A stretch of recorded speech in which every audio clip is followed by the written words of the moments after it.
उसका चिन्ह पिता पुत्र पवित्र आत्मा के नाम पर आमीन। धन्यवाद पिता परमेश्वर, आज के नए दिन के लिए, आने वाले पूरे साम्राज्य के लिए पिता हम धन्यवाद देते हैं आपकी बेटी बेटियों के लिए कि जिन्हें आपने सलामत रखा, सुरक्षित रखा, हर एक अप्रिय घटना से सुरक्षित रखा, उसके लिए धन्यवाद। पिता मेरे मुख पर पहरा बिठाइए, मेरे होठों के द्वार की रखवाली कीजिए। आज बोलने वाला मैं नहीं वरन आप स्वयं मुझ में होकर अपने वचनों के द्वारा प्रभु हम सबसे बातचीत करें। सारी बातें आपके चरणों में रखते हुए प्रार्थना विनती यीशु के नाम पर भक्त आपसे मांगता हूँ। आज जितने प्रभु ऑनलाइन सुनने वाले हों वो 100 गुना फलों को लाएं। प्रभु इस वचन के द्वारा जीवन जीना सीखें और पवित्रता, खराई, नम्रता, दीनता उनके जीवन का हिस्सा हो परमेश्वर। और जितना परिश्रम करने वाले और बोझ से दबे हुए लोग हैं वो सब आपके पास जाने वाले हों, इस योग बनाइए प्रभु। मैं प्रार्थना करता हूँ आपकी दया उन सब पर बनी रहे, आपके अनुग्रह की दृष्टि उन सब पर लगी रहे, आपका प्रेम इन सब पे बना रहे प्रभु। आपकी कृपा, आपका धीरज, आपका संयम सदा इनके साथ बना रहे, इस योग बनाइए प्रभु। जीवन की हर एक परिस्थिति में इनके संग साथ रहिए प्रभु, हर एक कमी घटी में इनके संग साथ रहिए पिता। मैं प्रार्थना करता हूँ आपकी दया इन पर सदा बनी रहे। हर एक बात को आपके चरणों में रखते हुए प्रार्थना विनती यीशु मसीह के नाम से अब्बा पिता मैं आपसे मांगता हूँ, सुनिए और दया से ग्रहण कीजिए। आमीन आमीन आमीन। सबों को जय यीशु। मैं आशा करता हूँ आप सब बहुत आनंदित होंगे, खुश होंगे, प्रभु में सब आनंद से रह रहे होंगे। आइए हम प्रभु के वचन में जाएंगे। जैसा कि मैंने कल बताया था, हम संत मत्ती अध्याय 11 पद संख्या 28, 29, 30 हम लास्ट में हैं। अगर प्रभु की कृपा हुई तो शायद हम आज देख पाएंगे, और नहीं तो हम एक एक वचन को आज बहुत गहराई से देखेंगे। आज हम देखेंगे ईसा की नम्रता। ठीक है, इसका मेन शीर्षक है वचन का ईसा की नम्रता। आज हम इस वचन पे गौर करेंगे थोड़ा सा। वचन क्या कहता है? थके मांदे और बोझ से दबे हुए लोगों, तुम सभी मेरे पास आओ, मैं तुम्हें विश्राम दूंगा। प्रभु का वचन कहता है जितने दुनिया के थके मारे लोग, क्या ईसाइयों को बोला, हिंदुओं को बोला, मुस्लिमों को बोला, किसको बोला? सिखों को बोला, बौद्ध, जैन, जितने धर्म के दुनिया के लोग हैं, क्या वो एक क्षण का नाम लिया? वो नहीं। और पूरी मानव जाति के लिए अपने जान दिया है, इसलिए पूरी मानव जाति को कह रहा है कि अब देखिए, अगर मानव जाति के लिए अपनी जान दिया है वो, तो कैसे आप कहोगे कि मानव जाति के लिए वो अपनी जान दिया? इससे साबित होता है कि जो यीशु को यीशु कह के उसे प्रभु जान के पुकारता और ग्रहण करता है, प्रभु यीशु उसके जीवन में 100 गुना फलों को ला के देते हैं। वो विश्वासी गवाही देता है, उसका जीवन बदलता है, वो कहता है यीशु प्रभु है उसके जीवन में, चाहे वो कोई जाति और धर्म का हो। इसलिए क्योंकि प्रभु यीशु ने मनुष्य बनाया और मनुष्य को धरती पर रखा, और सारे लोग आपस में जब बढ़ते गए, फलते गए, एक एक नाम के द्वारा उनकी जाति बढ़ती गई, और जाति के द्वारा वो एक दूसरे से ऊंचे नीचे की बातें शुरू कर दी। ये सब बातें जात धर्म में बदल गई। इन सब बातों का ख्याल रखते हुए हम आगे बढ़ेंगे। तो प्रभु कह रहे हैं कि हर एक व्यक्ति के लिए जो दुनिया में थका मांदा बोझ से दबा लोग हैं, वो चाहे जो भी हो, जिस धर्म का हो, चाहे वो गोरा हो, काला हो, चाहे वो सांवला हो, कुछ फर्क नहीं पड़ता। जिसका जो कलर हो, जो जाति का हो, जो धर्म का हो, कुछ फर्क नहीं पड़ता, सबका ब्लड रेड है। यही साबित करता है कि खुदा ने एक खून बनाया सबका। हालेलुया। तो मैं आशा करता हूँ कि इन सब बातों पे हम बहुत गहराई से समझने की बहुत अलग से ज़रूरत नहीं है, लेकिन कुछ कुछ बातें हैं जो हमें जाननी चाहिए। और वो जानना ये है कि प्रभु और क्या कहना चाहते हैं इस वचन के द्वारा। थके मांदे और बोझ से दबे हुए लोगों, तुम सभी मेरे पास आओ, मैं तुम्हें क्या दूंगा? विश्राम। वो कह रहा है आराम दूंगा। जितने दुख से भरे हो, थक गए हो, अपनी ज़िंदगी में इतना दब गए हो कि तुम्हें ना कहीं शांति नहीं मिल रही है, तुम्हें कहीं विश्राम नहीं मिल रहा है, तुम कहीं चैन सुकून नहीं पा रहे हो, तुम सो नहीं पा रहे हो, तकलीफ़ में हो, तुम्हें नींद नहीं आ रही, घर से परेशान हो, बाहर से परेशान हो, अपने पत्नी से, पति से, बच्चों से, सास ससुर से, जितने दुनिया के लोग किसी चीज़ से परेशान है, प्रभु कहता है मेरे पास आओ, सब कुछ छोड़ो, साइड में रखो, मेरे पास आओ। कैसे प्रभु? ये चिंता लगा है, वो चिंता लगा है। प्रभु इसीलिए तो कुछ कर नहीं पाता, आपकी चिंताएं आपको डुबो रही हैं। क्योंकि एक जगह वचन कहता है, निर्गमन ग्रंथ अध्याय 33 पद संख्या 14, क्या कह रहा है? तब उसने कहा, क्या मैं तुम्हारे साथ चलूं? हाँ, प्रभु यीशु मसीह क्या कह रहे हैं? मैं तुम्हारे साथ चलूं? कहाँ जाने की बात हो रही है? हाँ, आप अगर थके मांदे हैं,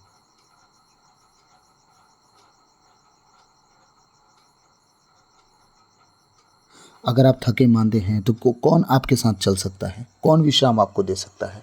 यीशु मसीह। और कोई विश्राम नहीं दे सकता यीशु मसीह के सिवाय। तो आप यीशु मसीह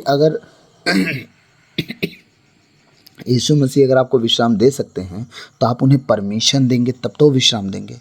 आप सारी मुसीबत खुद अपने सर पे उठा के चल फिर रहे हैं। आप खुद सब कुछ हल करना चाहते हैं, हर काम आप स्वयं करना चाहते हैं। हाँ, यीशु मसीह क्या करें? तब उसने कहा क्या मैं तुम्हारे साथ चल? वो परमिशन ले रहा है। निर्गमन ग्रंथ में 33 अध्याय का 14 वचन जब आप पढ़ेंगे तो उसमें उससे परमिशन मांग रहा है खुदा खुद कि क्या मैं तुम्हारे साथ चलूं? पर आप उसको अपने साथ चलने नहीं दे रहे हैं। आप अपने बोझ को खुद उठा रहे हैं। आप अपने परिश्रम को खुद करना चाहते हैं। प्रभु कहता है अपना बोझ मेरे ऊपर डालो। हाँ, अपना सारा बोझ मेरे ऊपर डालो। और एक इन सब बातों को हम समझने के बाद, जानने के बाद भी इन पर हम गौर नहीं कर पाते हैं और आज तक इन सब बातों में उलझे पड़े रहते हैं, फंसे रहते हैं। ज़िंदगी के हर उस परेशानियों को, उन झंझटों को लेके दिमाग में घूमते रहते हैं कि हमारा अब क्या होगा, हमारा अब क्या होगा, लेकिन आज तक हमारा कुछ हो नहीं पाया।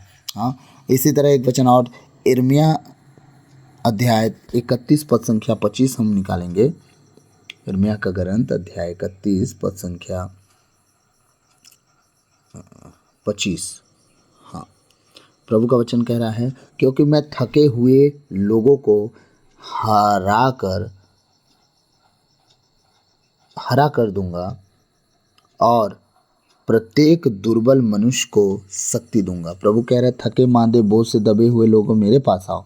यहाँ प्रभु कह रहे हैं यिर्मयाह के ग्रंथ में अध्याय 31 के 25 में कह रहे हैं क्योंकि मैं थके हुए लोगों को हरा कर दूंगा। हरा का मतलब आप अगर पूरी तरह से झुलस गए हो, सुस्त हो गए हो, निराश हो गए हो, आप हरे भरे ताज़ा हो जाओगे। ताज़ा एकदम आपका कुमलाया हुआ जीवन, आपका कुमलाया हुआ शकल खिल जाएगा। प्रभु कह रहा है क्योंकि मैं थके हुए लोगों को हरा कर दूंगा और प्रत्येक दुर्बल मनुष्य को शक्ति दूंगा। चाहे जितना आप कमज़ोर होगे, जितना दुर्बल होगे, आप अगर यीशु मसीह के पास आते हो, पिता परमेश्वर के पास आते हो, पवित्र आत्मा के पास आते हो, प्रभु आपको बलवंत कर देंगे, आपको मजबूत कर देंगे, आपको शक्ति प्रदान करेंगे। ये प्रभु का कहना है थके मांदे बोझ से दबे लोगों मेरे पास आओ, मैं तुम्हें विश्राम दूंगा। ये प्रभु है, वही दे सकता है विश्राम, और दुनिया की कोई ताकत विश्राम दे ही नहीं सकती। चाहे आप कितना बेड़ी चोटी लगा लो, आप विश्राम तब तक नहीं पा सकते जब तक यीशु मसीह से आप मिल ना लो। इसी तरह यूहन्ना अध्याय 7 पद संख्या 37 में वचन लिखता है, कह रहा है पर्व के अंतिम और मुख्य दिन ईसा उठ खड़े हुए और उन्होंने पुकार कर कहा यदि कोई प्यासा हो तो वह मेरे पास आए। क्या कहना चाह रहे हैं वो? थके मांदे बोझ से दबे हुए लोगों, जिन चीज़ों की ज़रूरत है, जिन चीज़ों की भूख और प्यास है, वो सब मेरे पास है। अगर तुम्हें ज़रूरत है मेरे पास आओ, मैं तुम्हें दूंगा। उन सारी चीज़ों को मैं तुम्हें दूंगा। उन सारी चीज़ों की जिन्हें तुम्हें ज़रूरत है ना, मैं तुम्हें दूंगा। किसी बात की चिंता मत करो, मैं तुम्हें दूंगा। ये प्रभु है, दुनिया की कोई ताकत नहीं बोल सकती कि तुम मेरे पास आओ, मैं तुम्हारी ज़रूरतों को पूरा कर दूंगा। मेरे पास आओ, तुम्हारे दुखों को मैं ख़त्म कर दूंगा। मेरे पास आओ, तुम्हारा थकान दूर कर दूंगा, तुम्हें शक्ति प्रदान कर दूंगा, तुम्हें झुर्री में नहीं हरा भरा कर दूंगा। ये सिर्फ यीशु मसीह ही कर सकते हैं। आज हम जितने हैं मेरे माता पिता भाई बहनों, में आप सबसे विनती करता हूँ अपने जीवन की सारी चिंताओं को एक साइड छोड़ो और संगति करना शुरू कर दो। कलीसिया में जाना शुरू कर दो, प्रभु के लोगों से मिलना शुरू कर दो। उनको अपने जीवन का दुख बताने से अच्छा कि आप खुदा को अपने दिल की बात बताना शुरू कर दो। मैं सच कहता हूँ, याद रखिएगा, अगर आप जिसे बता रहे हो खुदा का जन समझ के, वो अगर आपकी बातों को भूल जाए तो भूल जाए, लेकिन खुदा आपकी बातों को नहीं भूलता। याद रखिएगा, कभी ऐसा दिन भी आता है जब हमारे आंसू बहते, हमारे दुखों के कारण हम रोना शुरू कर देते हैं, किन किन बातों पे हमारा दिल टूटा रहता है। याद रखिएगा, वो पल ऐसा पल होता है कि हमारा खुदा हर पल हमें ढाढ़स देने के लिए हमारे पास खड़ा रहता है। वो कहता है कि मेरी बेटी, मेरे बेटे, मत रो, मैं तेरे साथ हूँ। अपना सारा चिंता, अपना सारा बोझ, हर एक परिस्थिति, हर एक कमजोरी, हर एक कमी, हर एक घटी, हर वो परिश्रम जो तू जिसके पाने के लिए तू कर रहा है, मेरे ऊपर डाल दे। मेरे पास आ, मैं तुझे विश्राम दूंगा, तुझे शांति दूंगा। ये मेरा परमेश्वर है। 29वां वचन कह रहा है, मेरा जुआ अपने ऊपर ले लो और मुझसे सीखो, मैं स्वभाव में नम्र और विनीत हूँ। इस तरह तुम अपनी आत्मा के लिए शांति पाओगे। प्रभु कह रहे हैं मेरा जुआ अपने ऊपर ले लो। उनका जुआ कैसा था? वो कौन से जुआ की बात कर रहे हैं कि जो जुआ को लेने की वो चर्चा कर रहे हैं, वो कौन सा असल में जुआ है? वो कह रहे हैं मेरा जुआ अपने ऊपर ले लो। हाँ, उनका जुआ आप अपने ऊपर ले सकते हो। बिल्कुल, वो कह रहे हैं कि अगर ले लो तो वो कह रहे हैं कि तुम ले सकते हो, नो डाउट। हाँ, कह रहे हैं मेरा जुआ अपने ऊपर ले लो और मुझसे सीखो। उनसे सीखने की ज़रूरत है। वो इतना तकलीफ में थे, कष्ट में थे, इतना भार, जीवन में कोड़ों का भार, गालियों का भार, थूकने का भार, क्या क्या नहीं था उनके ऊपर। उनके चेलों, आपस में चेले तक उन्हें छोड़ भागे। तब पर भी वो क्या थे? वो नम्र थे। मैं स्वभाव में नम्र और विनीत हूँ, इस तरह तुम अपनी आत्मा के लिए शांति पाओगे। वाओ! इस तरह तुम अपनी आत्मा के लिए शांति पाओगे। कैसे पाओगे? जब तक यीशु मसीह का आप जुआ ना उठा लो, आप छोटा खुद को ना बना लो, नम्र ना बना लो, दीन ना बना लो, आप याद रखना शांति में नहीं रहोगे। आपको हर बात चुभेंगी, हर बात सताएंगे, लोग कुछ बोल देंगे, आपको बर्दाश्त नहीं होगा, आपके खिलाफ कोई बातें होंगी, आपको ठेस लग जाएंगी। आप अपनी कमी घटी नहीं देखोगे, आपकी कमज़ोरियों को अगर आपकी कमज़ोरियों को भी दिखाने के लिए लोग अगर बात कर देंगे ना, तो भी आप कहोगे मेरा बुरा चाहता है। आप सोचो कि आपका बुरा क्यों चाहेगा। हाँ, आप समझो बात को। अगर आपकी कमी घटी दिखाया जाए तो कमी घटियों पे काम करो, ना कि वो चीज़ सोच लो, नेगेटिव चले जाओ, ये मेरा बुरा चाहता है। ना ना ना ना ना, आप उस कमी घटी पे काम करो। जो आपकी बुराई नहीं चाहता, वो आपकी भलाई के ऊपर आपसे बात किया, आप उसे बुरा समझ गए, अगर आप अपनी कमी घटी पे काम कर गए, वही व्यक्ति आपकी सराहना भी करेगा, आपकी तारीफ भी करेगा। याद रखिएगा, आप किसी की बात बुरा मानने से अच्छा उस पर काम करो। याद रखिए, यीशु मसीह ने जब भी अपने चेलों को देखा, अपने लोगों को देखा, कलीसिया के देखा, जिसको भी देखा, उन्हें कहा ये काम मत करो। उन्होंने छोड़ा। उन्होंने छोड़ने के बाद क्या किया? पश्चाताप किया। प्रभु ने कहा फिर पाप मत करना, तुम्हारे पाप क्षमा हो गए। अब बताइए, परमेश्वर है वो आपकी गलती गुनाह तक को क्षमा कर देता है। यूहन्ना अध्याय 13 पद संख्या 15 में वचन क्या कह रहा है, देखते हैं हम। 13 के 15 में, मैंने तुम्हें उदाहरण दिया है जिससे जैसा मैंने तुम्हारे साथ किया वैसा ही तुम भी किया करो। यीशु मसीह क्या कह रहे हैं? मैंने तुम्हें उदाहरण दे दिया है, जैसा मैंने तुम्हारे साथ किया है। क्या किया है यीशु मसीह ने? हमारे सारे गुनाहों का बोझ अपने ऊपर उठा लिया। हाँ, सारे गुनाहों का, सारे गुनाहों का। हमने व्यभिचार किया, मार उसने खाई। हमने गाली दिया, गाली उसे पड़ी। हमने दूसरों को मारा, उसके मुंह नोचे गए। हाँ, हमने दूसरों के बारे में भला बुरा किया, उसके मुंह पे थूका गया। हमने दूसरों को सताया, वो कांटों का मुकुट उसके ऊपर लगाया गया। हमने दूसरों को किसी न किसी परिस्थिति में उलझा दिया, फंसा दिया, क्रूस की काठ पर कीलों के द्वारा जड़ दिया गया। वो प्रभु है, हमारे सारे गुनाहों को अपने ऊपर लिया, और जितनी आशीषें पाने का हकदार वो था स्वर्गीय पिता की ओर से, वो हमारे लिए दिलवा दिया अपने पिता की ओर से। सब कुछ फ्री में, हमने कोई कीमत नहीं चुकाया।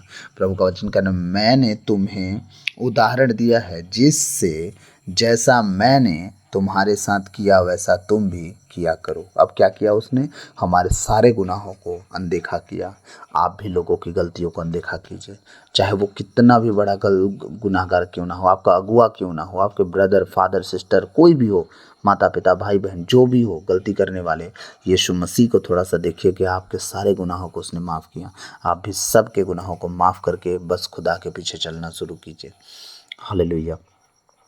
अगर यीशु मसीह ने आपके साथ बहुत भले का काम किया, बहुत अच्छा काम किया, तो आपको भी वो चीज़ें करनी चाहिए, बिना सोचे, बिना समझे। इन सब बातों पे ध्यान देना चाहिए, ताकि आपको आपका प्रभु सदा सर्वदा ऊंचा उठाए और आप कभी भी गिरने ना पाए। आमीन। इसी तरह फिलिप्पी अध्याय क्या बोलते हैं 2 के 5 में प्रभु का वचन कहता है। फिलिप्पियों अध्याय 2 पद संख्या 5 में प्रभु का वचन कहता है, आप लोग अपने मनोभावों को ईसा मसीह के मनोभावों के अनुसार बना लें। आपका मनोभाव कैसा है? आपका आचरण स्वभाव कैसा है? आप अपने स्वभाव को यीशु मसीह की स्वभाव की तरह बना लें, क्योंकि ये स्वभाव जो है यीशु मसीह का, आप याद रखिएगा, दुनिया का कोई स्वभाव इससे नहीं जुड़ सकता जिस तरह यीशु मसीह का है। यीशु मसीह का स्वभाव क्या था? मिलनसार।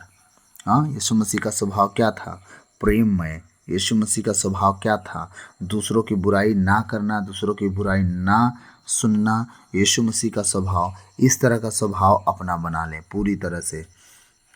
आप अपने स्वभाव को कैसा जोड़ना है? दूसरों की बुराई ना करने वाला, दूसरों को गाली ना देने वाला, दूसरों की संगति में जो ऐसी संगति है जो सही ना हो उनके साथ ना बैठने वाला, ऐसे संगति में जाने वाला स्वभाव बनाना है आपको। हालेलुया। तो अपने स्वभाव पर थोड़ा काम करना है हमको। हमारा स्वभाव कैसा होना चाहिए और हम कैसे हैं, इन सारी बातों पर हम जब आगे बढ़ जाएंगे तब हमें पता चलेगा कि हमारा स्वभाव असल में पूरी तरह ठीक नहीं है। अगर पूरी तरह ठीक नहीं तो उसे क्या करना है? ठीक करना है। और वो ठीक होगा कैसे? वो ठीक होगा सिर्फ एक बात से। वो बात ये है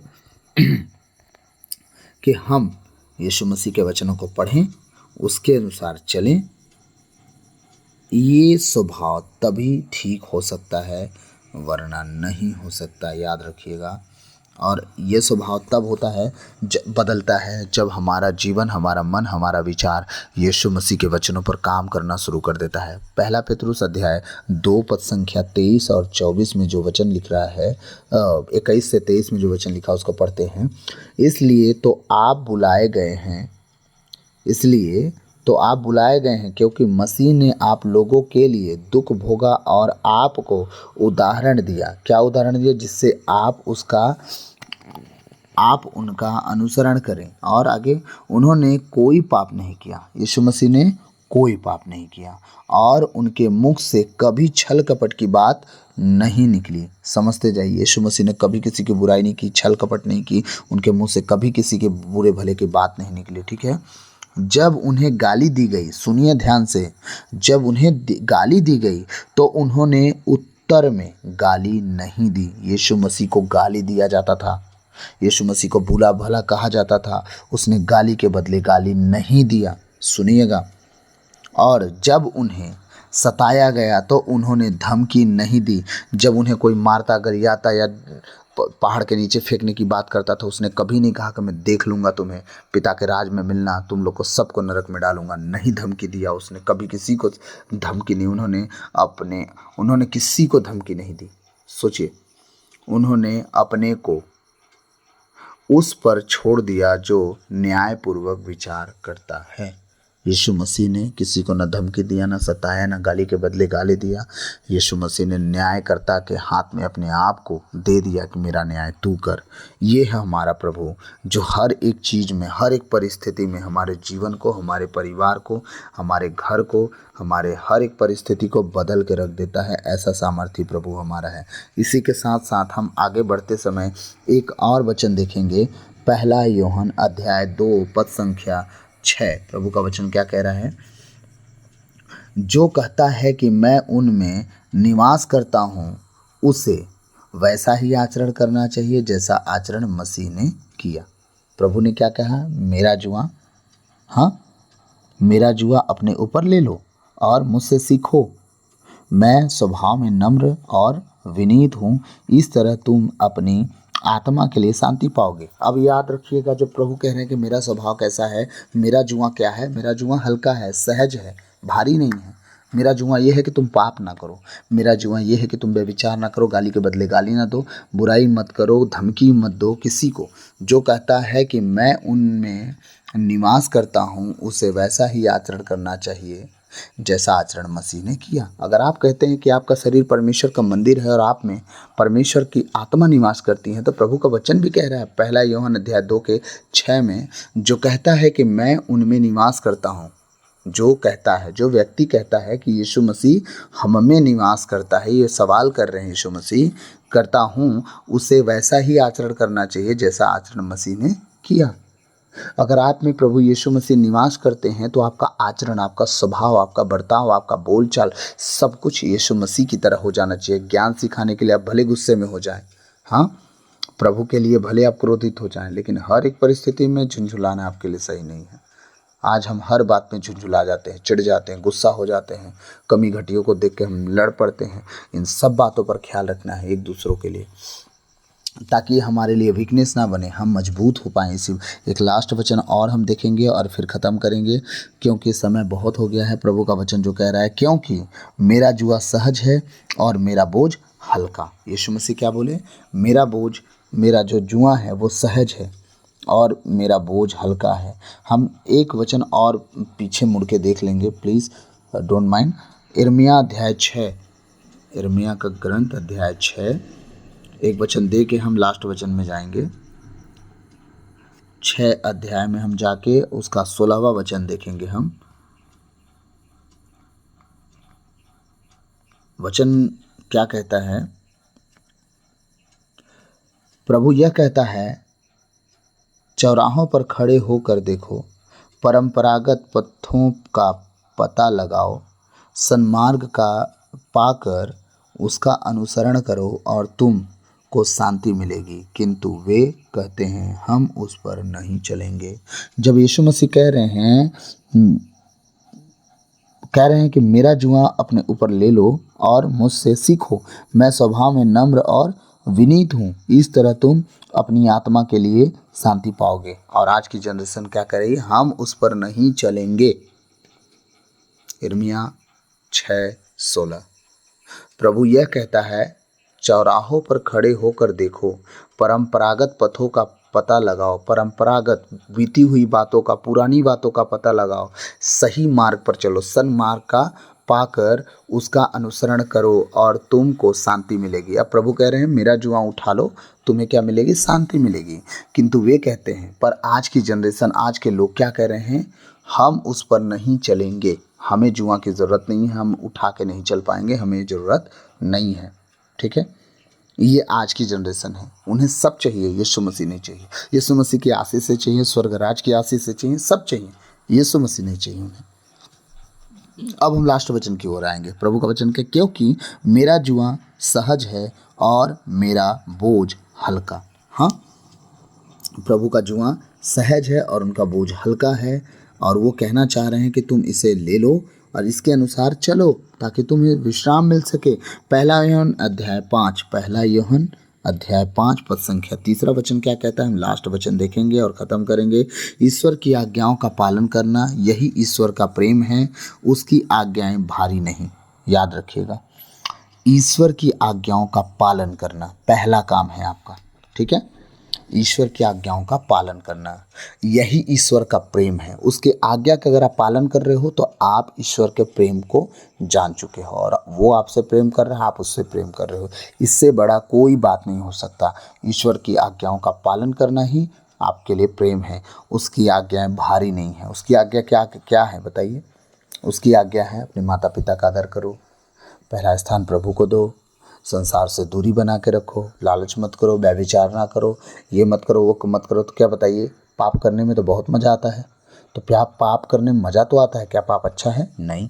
अगर नहीं है तो प्लीज़ उसे छोड़े और प्रभु की ओर लौटे। मैं आशा करता हूँ आज का वचन मैं थोड़ा लेट कर दिया हूँ, और आशा करता हूँ कि समझा भी पाया हूँगा। मैं आप सबसे अनुरोध करूंगा कि ये सब वचन जो है आप अपने लिए लीजिए। किसी को मैं टारगेट नहीं करता हूँ इन वचनों में, बस जानता हूँ कि मेरे माता पिता, मेरे भाई बहन जितने हैं वो सुन रहे हैं, इसीलिए मैं इन वचनों पे जोर लगाता हूँ। और मैं चाहता हूँ कि इन वचनों पर आप सब जोर लगाएं और ध्यान दें कि प्रभु यीशु मसीह क्या चाहते हैं। हाँ, वो हमसे क्या चाहते हैं, हमारे जीवन से क्या चाहते हैं, हमारे घर परिवार से क्या चाहते हैं। वो चाहते हैं कि उनके वचनों को पढ़ें, उन वचनों के अनुसार चलें, ताकि प्रभु यीशु की हर एक आज्ञाएं हमें सरल लगे और उनकी बातों पे हम आगे बढ़ें, ताकि हम उनसे प्रेम कर सकें। तो प्रभु आज के इन वचनों के द्वारा आपको और हम सबको बहुत आयत से आशीष दे। आमीन। God bless you all. आप बचें, आपका घराना बचाया जाए। मैं आप सबसे विनती करूंगा कि वचन ज़्यादा से ज़्यादा शेयर करें, क्योंकि अभी हमारे यूट्यूब चैनल पे हमारा जो वचन है ड्रॉप हो चुका है। जो मतलब सब तरफ भेजे जा रहे थे वो अभी नहीं भेजे जा रहे हैं। तो प्लीज़ आप शेयर करें ताकि हमारा जो व्यूवर्स है वो बढ़ जाएं और बहुतों तक ये वचन पहुंच सके। तो प्रभु आप सबको बहुत आयत से आशीष दे। आमीन। God bless you. सबों को जय यीशु।